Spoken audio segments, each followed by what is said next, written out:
Здраво! Добре дојдовте во новата емисија Артефакт, подкаст чувари на минатото. Денеска со мене е кој ако не друг меѓу првите и најзаслужен, некои би го нарекле македонскиот Индиана Джонс. Веќе 50 години оваа година навршува како е на археолошките терени. Нема камче, нема ритче, нема тврдина што не ја знае. Господинот професор доктор Виктор Лилчич Адамсен. Добро вечер, професор. Добро вечер. Како сте? Па да ви кажам одлично, драго ми е што почнува вака нешто да се каже, бидејќи сите ние, археолозите, собираме искуства како патници, професионалци низ времето, нели? Археологијата е наука што се движи, низ времето, што ги открива минатите културни хоризонти, времењата на културите и времењата на цивилизациите и ние сите сакаме да ги пренесеме тие искуства на денешното општество, на денешните цивилизации, да помогнеме во нивниот развој. Професоре, накратко, ќе навлеземе понатака подлабоко. Виктор Лилчич Адамсен. Јас знам приказната. Да. Кажете им на гледачите накратко. Па, можам да речам дека во она време турбулентно, некаде почетокот на 20-тиот век, се собрани моите предци тука во Скопје, во Ѓорче Петров поточно, и тоа е една линија која е дојдена од Украина и од Русија, нели? Комбинацијата е тоа.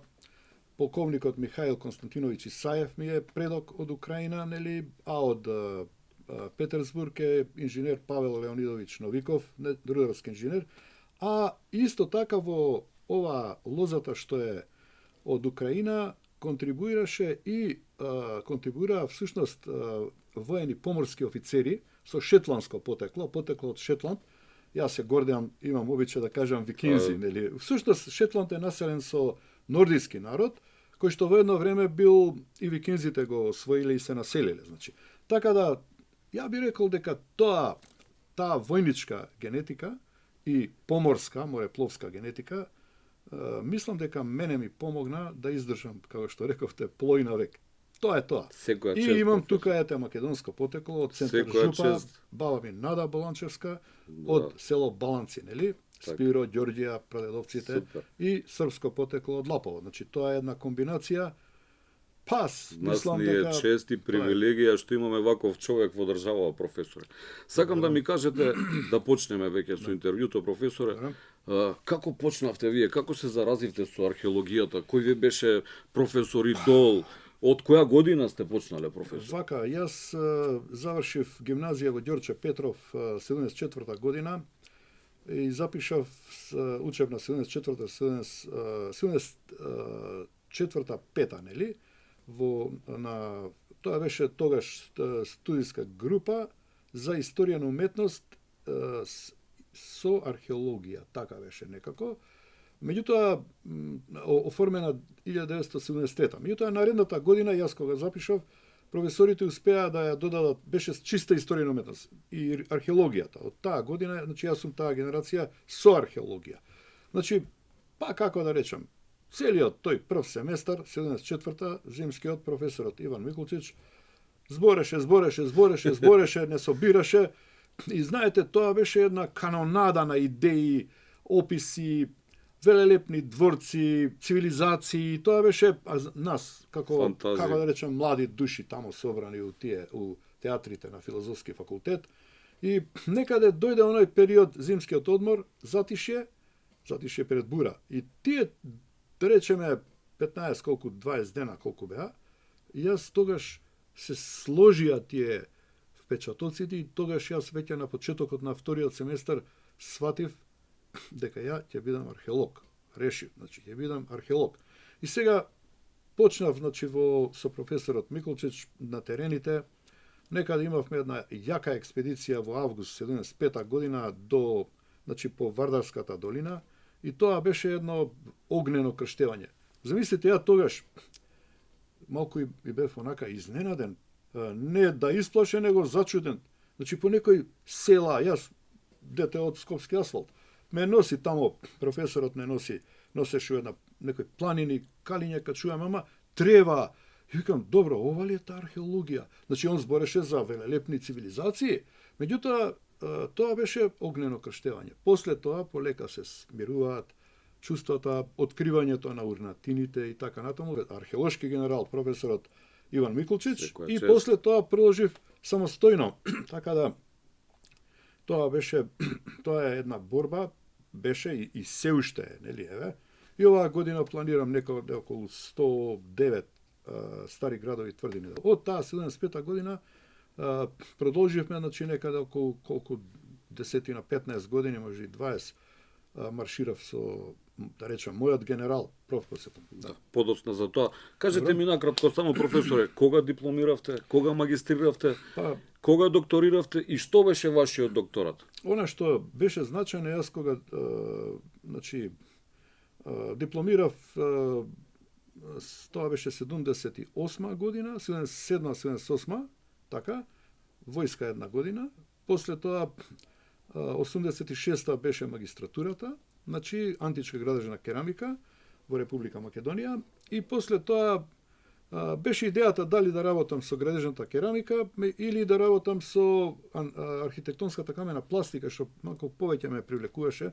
Пријавив докторат во Белград, почнав 1990 да работам на терените, собирав информации 9 години, беше малку трпно, значи, за 9 години, 9-та година докторирав во Белград, после тоа ми требаше уште 2 и 3 години всушност да го публикувам докторатот, нели, му дадов комерцијално име македонскиот камен за боговите, христијаните и за живот по животот. А всушност темата е корпус на старите на архитектонската камена пластика во Република Македонија и ја покрив цела Македонија. Иако после наредните години се појавува, да речеме, нови, меѓутоа не толку многу процентуално. Тоа беше до 2002 и 2003 направив едно огромно јако резиме со книгата Рано христијанска црква, што ја печатав 2007 и како на англиски јазик Early Christian Cosmos. Одлично, ја имам книгата, професоре, одлично дело. Кога сме околу вашите книги и вашите творештва, мојот колега Орион Латифи има спремено еден мал прилог со вас, едно интервју околу вашето огромно творештво и вашите издаваштва. Погледнете го.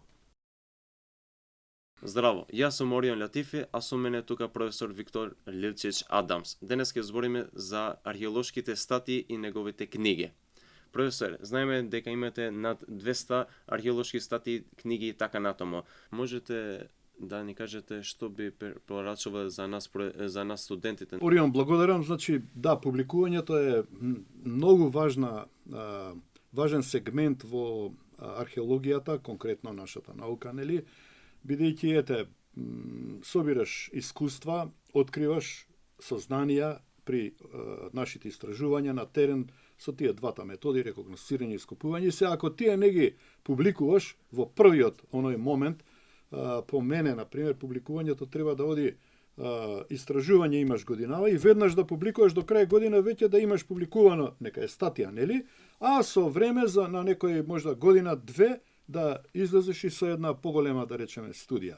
Сега, ја би рекол, ќе зборам малку понатаму за начинот како почнав, нели, со публикување, меѓутоа ја што се однесува до препораката до вас, до студентите и пошироко, нели, би ги препорачал, имам неколку така поинтересни книги, меѓу нив е, например, ова Кралевите на античка Македонија и нивните монети во Република Македонија. Тука сме автори, главен автор е мојот драг колега Никола Шелдаров.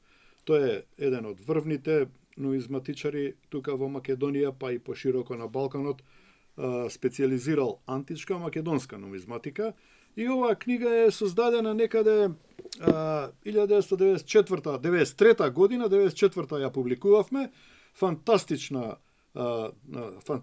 четиво во кое може секој заинтересиран во првиот дел од книгата да види, да прочита кусата, нели, но прецизна историја на македонските кралеви, нели, А во вториот дел да ги види типовите на нумизматички, нели, на монетите што ги ковале македонските кралеви. Значи тоа се протегало, ете, низ 5-тиот, 4-тиот, 3-тиот и првата половина на вториот век пред новата ера. Таа е многу корисна книга, ја мислам, и еден, како би рекле, евергрин. Меѓутоа, мене ми е жал, например, што со мојот драг пријател Коле никола не ја преведовме на англиски јазик. Значи, тоа е многу битно во светот да се види докаде еволуирала нашата мисла во поглед на античката македонска нумизматика, што е интензивно присутна во Република Македонија. Втора книга што би ја препорачал, тоа е продолжетокот или завршницата во интерпретацијата на архитектонските камени елементи што ги истражува в 10 година, една деценија, например, на територијата на Македонија од 1990 до 2000 и па дури до 2002. Значи, тоа е ранохристијанска црква. Значи, се работи за мојот докторат, ова се тие два тома Орион, што се многу корисни. Тука имаш корпус на сите архитектонски елементи од античко време на територијата на Македонија, со тоа што корпус значи грото собрано на едно место, со тоа што има и други, например, по наредните години ја откривав и други примери камена пластика, меѓутоа премирав на некои други теми. Меѓутоа во ранохристијанска црква, која печате в 2003 ми ја отпечати Македонска цивилизација, тоа е книгоиздателство што го оформивме мојата сопруга, нели, Јелена Маневска-Лилчич, заедно со мене. Тоа е една интересна сторија за која сакам да се произнесам.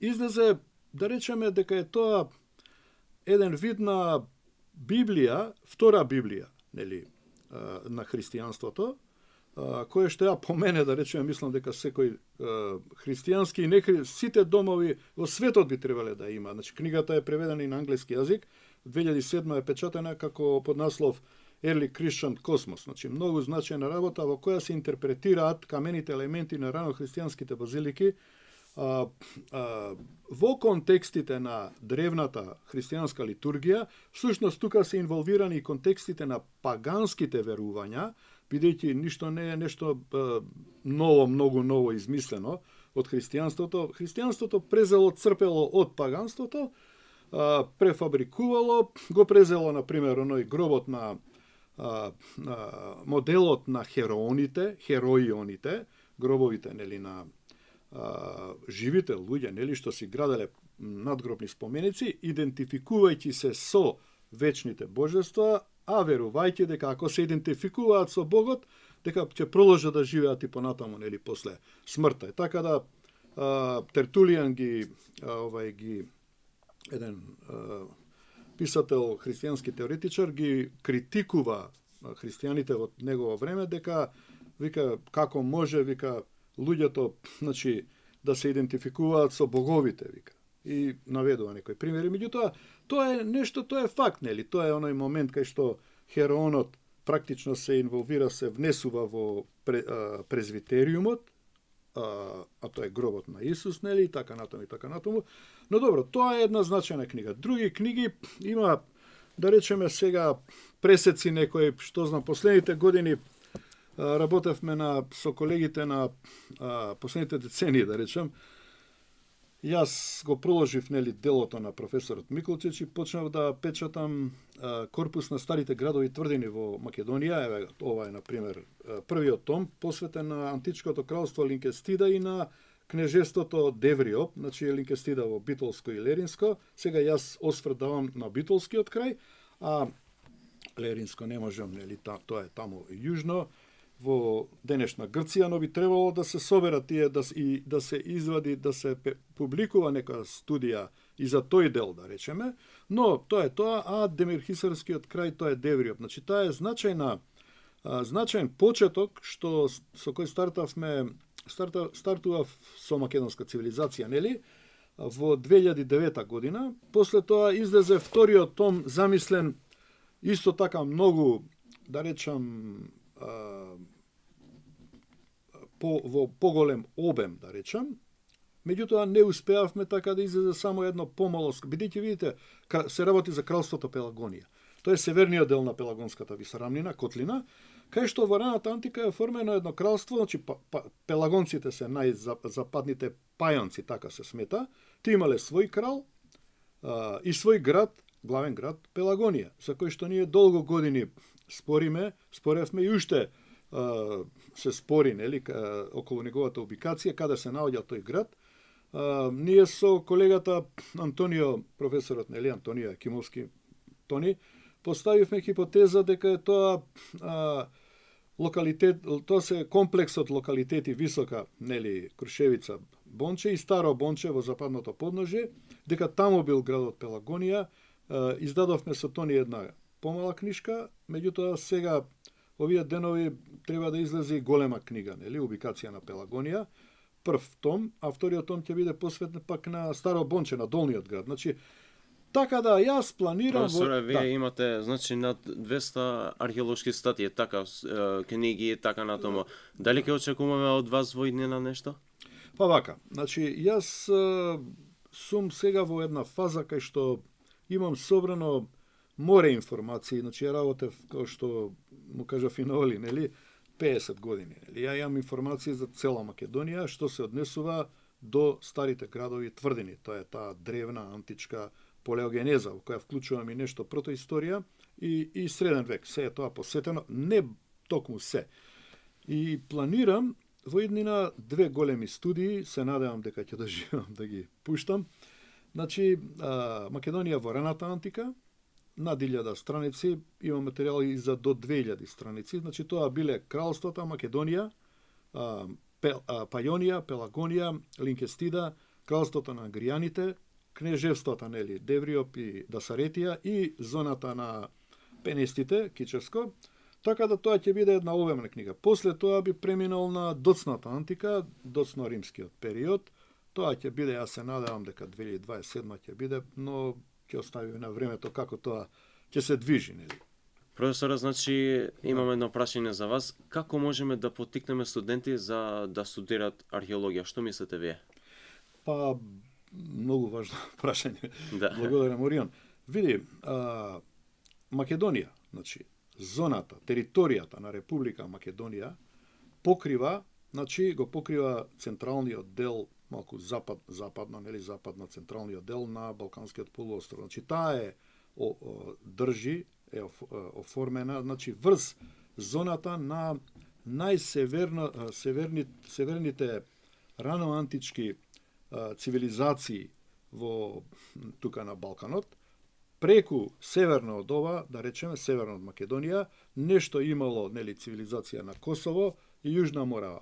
После тоа, зборам за раната антика, после тоа на север, тапа, ништо, мрак, нели, преисториски култури, племиња некој. Сега, тоа е еден момент. Значи, зборувам за богатството на културните хоризонти што ние го поседуваме.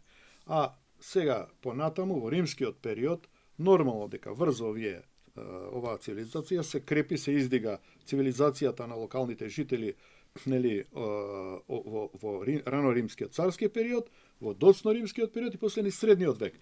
Значи, сите овие елементи и заедно, добро не ги спомнав, и предисториските култури, неолитот, нели, палеолитот, мезолитот, неолитот, потоа металните времења и средниот век. Видите сега, твоето прашање.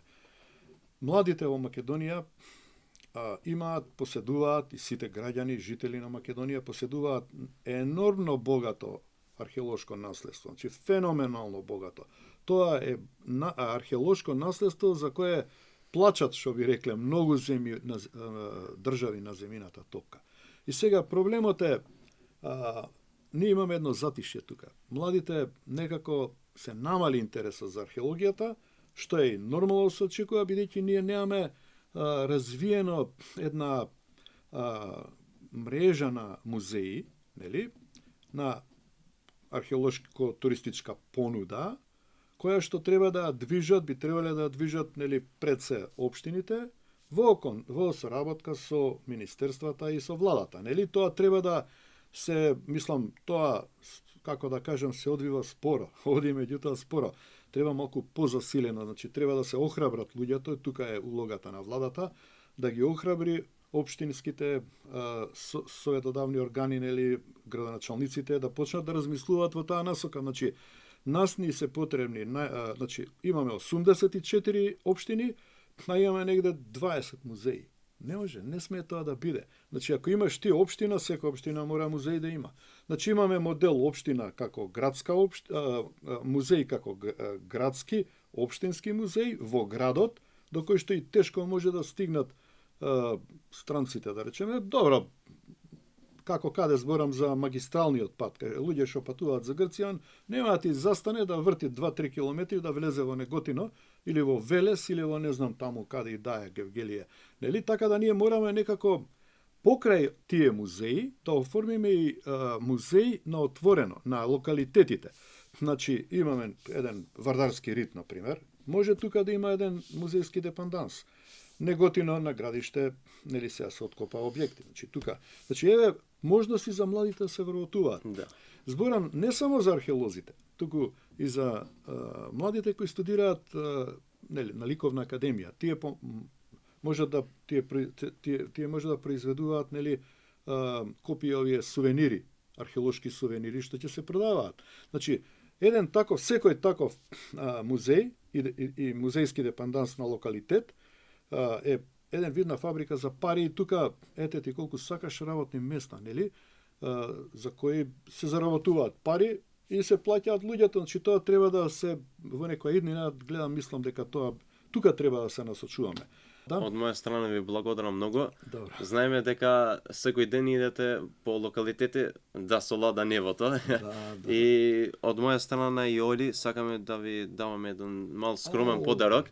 Да не носите секој ден, значи, со вашите клучеви, со овој мал препорачак. Благодарам многу. Ова е Да. практично талисман за успешна 2025 Така, година. Благодарам многу. Да, ви благодараме на вас. Благодарам многу. Ви благодарам. Добре.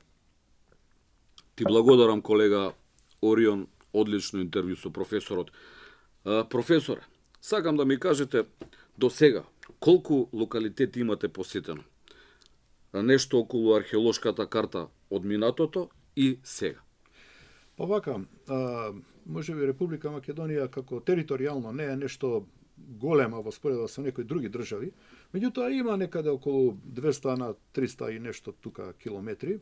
Таа е територија која во споредба со она што ние го регистриравме како археолози во археолошката карта на Република Македонија, издадена од МАНУ, вториот том во 1906 година, и што е навистина импресивна, ама тоа се негде нешто помалку од 5000 локалитети.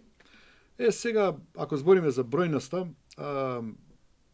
бројот на локалитетите, да речеме, во Македонија, списокот што го направија Национален конзерваторски центар, оди некаде околу 12.000.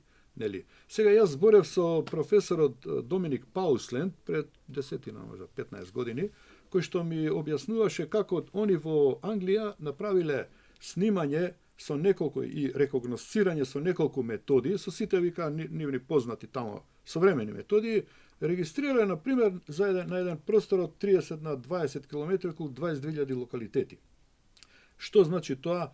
Една Англија населена со бритите, на пример, и она после тоа римска цивилизација, после римјаните дошле, значи они немаат некоја многу, како да речам, ги немаат тие овие културни хоризонти што ние ги имаме во Македонија. Сега јас споредив тамо, избројав таа, направив една споредба и ми дојде некаде околу 220.000 локалитети. 220.000, да, Република Македонија. Тоа е сега, како да речем, виртуелно, онака на папир, една споредба. Меѓутоа, она што ние го одевме, нели, со професорот и јас со колегите помлади што продолжив, значи ние секоја година за овие 50 на години уназад откриваме по 1 до 2, 3, 5 и 10 нови локалитети. Значи, потполно нови локалитети. И тоа, пазите, стари градови и тврдини.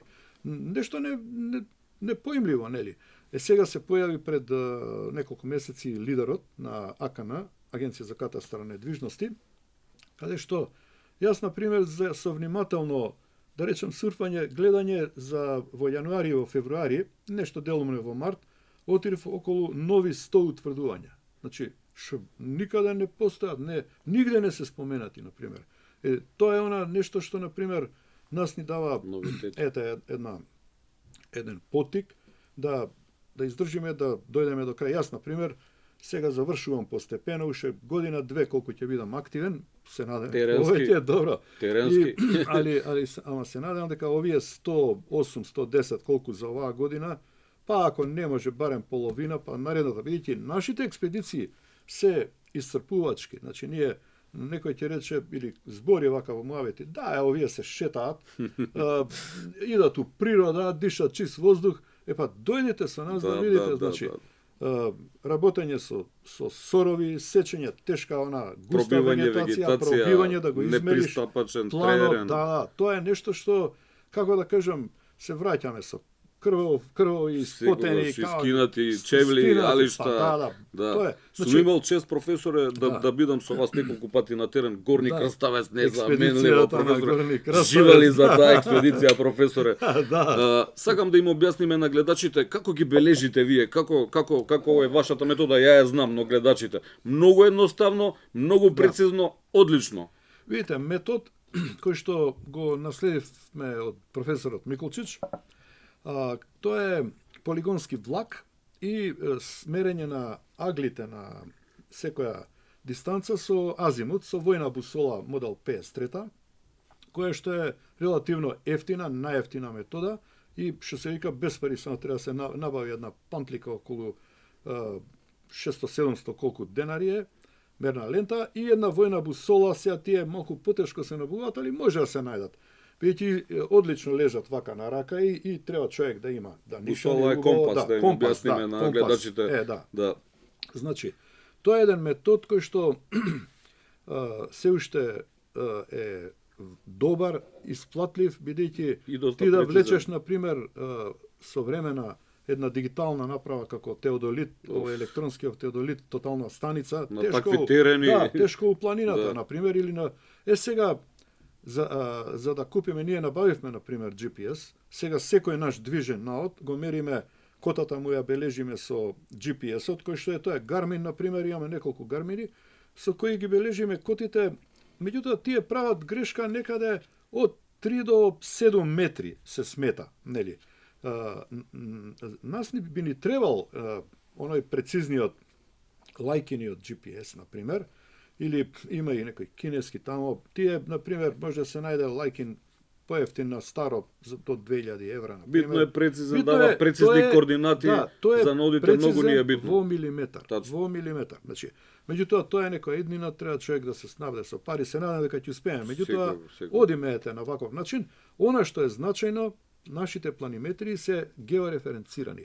Значи, ниту една установа во Република Македонија, археолошка, нели, не работи, не изработува геореференцирани планиметри. Тоа е изненадувачки, например, како тоа се случи, така се случи. Со некој многу ретки, ја ми знам само еден исклучок, кога музеот, мислам дали музеот, професорката академик Вера Битракова ангажираше професионалец геодет да го измери и нацрта во геореференцирана форма голем град на Преспа, например. За други не сум видел, например. Така да, знаете, се користат плановите на Иван Миколчич. Одлично. И моите, например. Да. Некои археолози. До толку прецизно било направено тогаш во времето. Да, му ги пишат иницијалите доле. Тоа се случува, например. Меѓутоа, научите ве луѓе. Точно. Што да кажам? Да, многу едноставна. Или дојдете со нас да научите. Тоа е уште покорисно. Значи, треба да сте, верувате, физички спремни, кондиционо, вешти со сорот, професоре, значи кондиција, секоја чест. Ја не можам така, значи тоа мавање по дрвата, качување по планините, тоа е вештина, значи секоја чест, професоре. Може да привршуваме по малку, мислам дека сме при крај. Може, Ова не е крај, значи ќе имаме уште многу гостувања со вас, професоре, затоа што еден од најголемите се и најголем за оваа наука. Ќе доаѓате почесто во нашата емисија, ќе навлеземе многу потемелно во науката, ќе разговараме на многу теми и ќе се дружиме и ќе се гледаме. Мило ми беше, професоре, уште еднашка се гледаме повторно. Ти благодарам многу. И на вас исто, професоре. Многу можам, имам собрано јако искуство, значи многу можам да кажам И тоа е едукација, тоа е еднината, значи. Па дај Боже, еве, како што велиш, да го направиме тоа. Ке го направиме обавезно, професор. Порака до гледачите. Не знам дали ја приметивте оваа шоличка. Со купувањето на оваа шоличка ке не поддржите нас и овие подкасти. Ви благодарам што не следевте. Бидете со нас повторно. Пријатно.